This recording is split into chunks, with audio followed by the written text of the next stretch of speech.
ছাত্রদের উপদেষ্টা হওয়া নিয়ে বিএনপি তাদের আপত্তির কথা এখন খোলামেলা বলছে। যদিও আমাদের জন্য একটা সুখবর হচ্ছে বিএনপির আসল চেষ্টা অলরেডি ব্যর্থ হয়েছে। সেই আসল চেষ্টাটা কি জানেন? এখন এসে বিএনপি বলছে আন্দোলনকারীদের সরকারের অংশ হওয়া উচিত হয়নি। এর মানে আন্দোলনকারী যে ছাত্র মাহফুজ, আসিফ নাহিদ, এদের সরকারের অংশ উচিত হয়নি।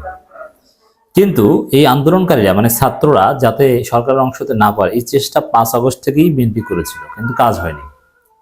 ছাত্ররা কিন্তু সরকারে ঢুকেছে।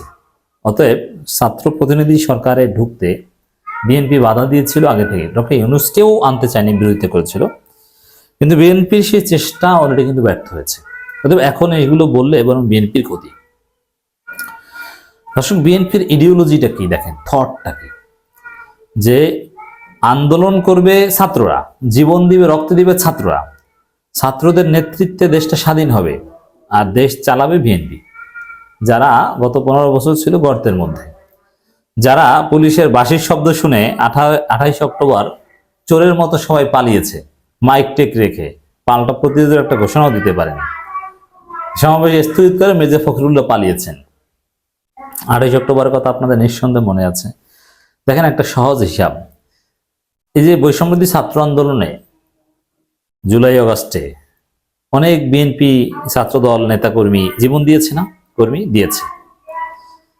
এই যে জীবন দেয়া, এটা পুলিশের সামনে বুক উঁচু করে দাঁড়িয়েছে, পুলিশকে পাল্টা প্রতিহত করেছে, পুলিশকে মেরেছে, হত্যা করেছে, তারপরে আমরা দেশ স্বাধীন করেছি।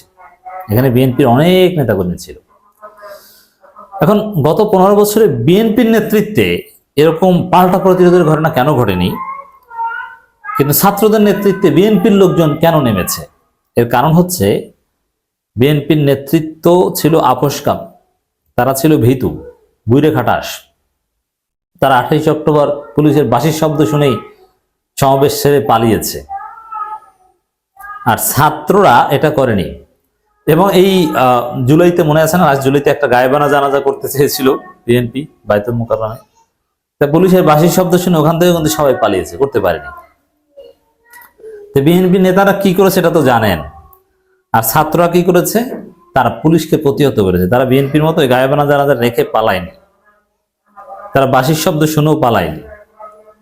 ছাত্রদের নেতৃত্বে বিএনপি কর্মীরা জীবন দিয়েছে, পুলিশকে পাল্টা প্রতিহত করেছে, পুলিশকে জয় বাংলা করে দিয়েছে, র্যাবকে প্রতিহত করেছে, বিজেপিকে প্রতিহত করেছে, আওয়ামী লীগকে প্রতিহত করেছে, বাঁশির শব্দ শুনে পালায়নি।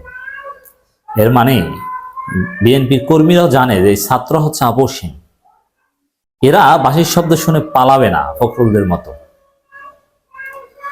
তো এই কাজ যারা করেছে তারা সরকারের অংশ হবে কেন? সরকারের অংশ হবে যারা বাঁশির শব্দ শুনে পালায় তারা।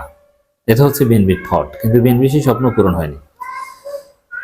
এই মোয়াজ্জেম হোসেন আলাল তো একেবারেই বিতর্কিত হয়ে গিয়েছেন, কারণ তিনি বলেছেন,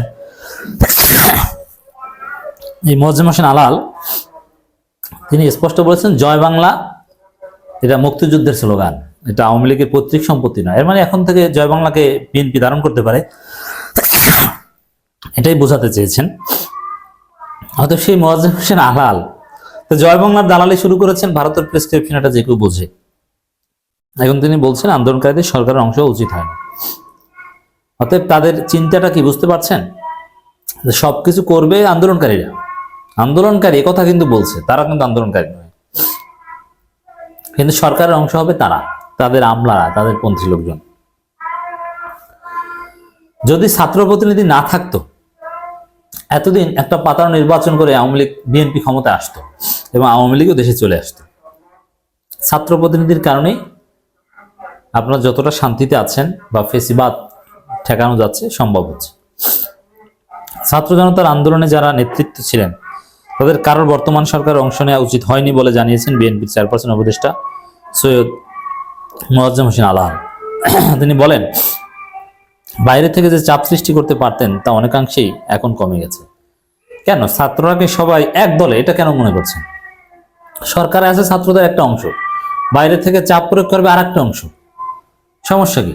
প্রয়োজনে ছাত্রদের যে অংশ বাইরে থেকে চাপ প্রয়োগ করবে তারা ছাত্র উপদেষ্টাদের বিরুদ্ধেও চাপ প্রয়োগ করবে, কোনো সমস্যা নাই। আপনি এটা উল্টো ব্যাখ্যা দেন। ছাত্র মানে কি সব এক? ছাত্র দল তো ছাত্র না, এই কারণে তারা মনে করছেন যে ছাত্র মানে সব এক। আর ছাত্রদল তো টেম্পো স্ট্যান্ড। ছাত্রদের মধ্যে বিভিন্ন মতের বিভিন্ন দলে থাকতে পারে না? আচ্ছা, অর্থাৎ যারা ক্ষমতায় গেছে তারা ক্ষমতায় গেছে, যারা রাষ্ট্র চালায় তারা রাষ্ট্র চালায়, একজন রাজনীতি করবে তারা আলাদা। এটা এক করে আপনারা দেখছেন কেন?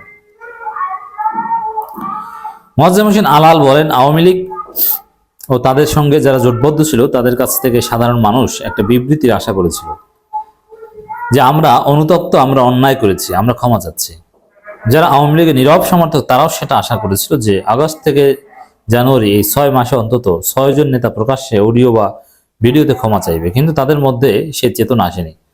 তাদের মধ্যে সে চেতনা আছে, তাদের নিয়ে ঐক্যের চিন্তা করতে হবে।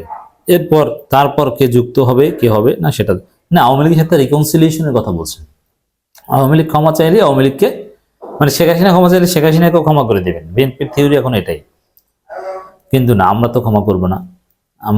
আমরা চাই বিচার হতে হবে, শাস্তি হতে হবে। এখানে ক্ষমা চাওয়ার বিষয় না, ফৌজদারি অপরাধ ক্ষমা চাইলে হয় না। হ্যাঁ, রাজনৈতিক ক্ষমা যেটা, সেটা বিচারের পর চাইতে হয়, এখন ক্ষমা চেয়ে লাভ নেই। তো হ্যাঁ, আওয়ামী লীগ ক্ষমা চাইলে এগিয়ে থাকতো, রাইট। তিনি বলেন, জুলাই গণঅভ্যুত্থানে যদি যুদ্ধ সেই যুদ্ধে কে জয়ী হয়েছে তার মধ্যে আরো একটি বিবেচ্য বিষয় হলো কে থাকবে বা কে থাকবে না। তারপর বিবেচ্য বিষয় কেউ থাকে না পুরুষত্বের ভিত্তিতে থাকতে হবে। বিএনপি চেয়ারপারসনের উপদেষ্টা বলেন, একসময় আমাদের কিছু জাতীয় পর্যায়ের নেতা বা অভিভাবক ছিলেন যারা বিভিন্ন সংকটে মধ্যস্থতা করেছেন। এখন সেরকম নেতা ও অভিভাবক আমাদের মধ্যে আছে বলে টের পাই না। যারা ছিলেন তারা হতে পারতেন, কিন্তু তাদেরকে অপদস্থ ও কারা অন্তরালে নিয়ে এমন অবস্থা করা হয়েছে, তাদের মধ্যে বিতৃষ্ণা হয়েছে। এখন তারা সেই দায়িত্বে আসতে চান। দেখেন, কারা অন্তরালে নিয়ে অপদস্থ, চাপ প্রয়োগ, ইনজেকশন, মাইর, নাহিদকে কি অবস্থা করেছে না? কিন্তু ওরা কি আপোষ করেনি। আর বিএনপি তারা আপনারা জানেন। দর্শক, মোয়াজ্জেম হোসেন আলালের এই জয় বাংলাকে ধারণ করা এবং আন্দোলনকারীদের সরকারে যাওয়া ঠিক হয়নি, মানে তারা নিজেরা খেত, এতদিনে ক্ষমতায় চলে যেত, এই বক্তব্যের প্রতিবাদ জানালাম। এখন আমরা টের পাচ্ছি, উপলব্ধি করছি যে না, আসিফ, নাহিদ, মাহফুজ যদি সরকারে না যেত অবস্থাটা কি হতো। এতদিন দেশটা আবার জয় বাংলা হয়ে যেত।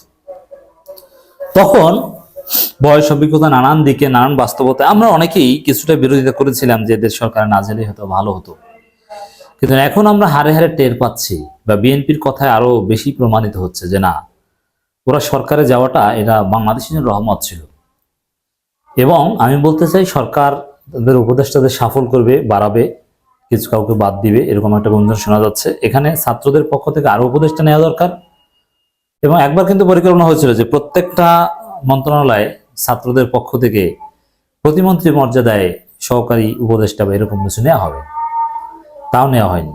তাই আমি মনে করি ছাত্রদের মধ্যে বিভিন্ন গ্রুপ থাকবে, কেউ রাজনীতি করবে, কেউ সরকারে যাবে। এটি হওয়া উচিত। সরকারে ছাত্রদের প্রতিনিধি আরো বাড়ানো দরকার। আর ছাত্রদের ভিতরে রাজনৈতিক দল একটা না, আরো বেশ কয়েকটা হওয়া দরকার।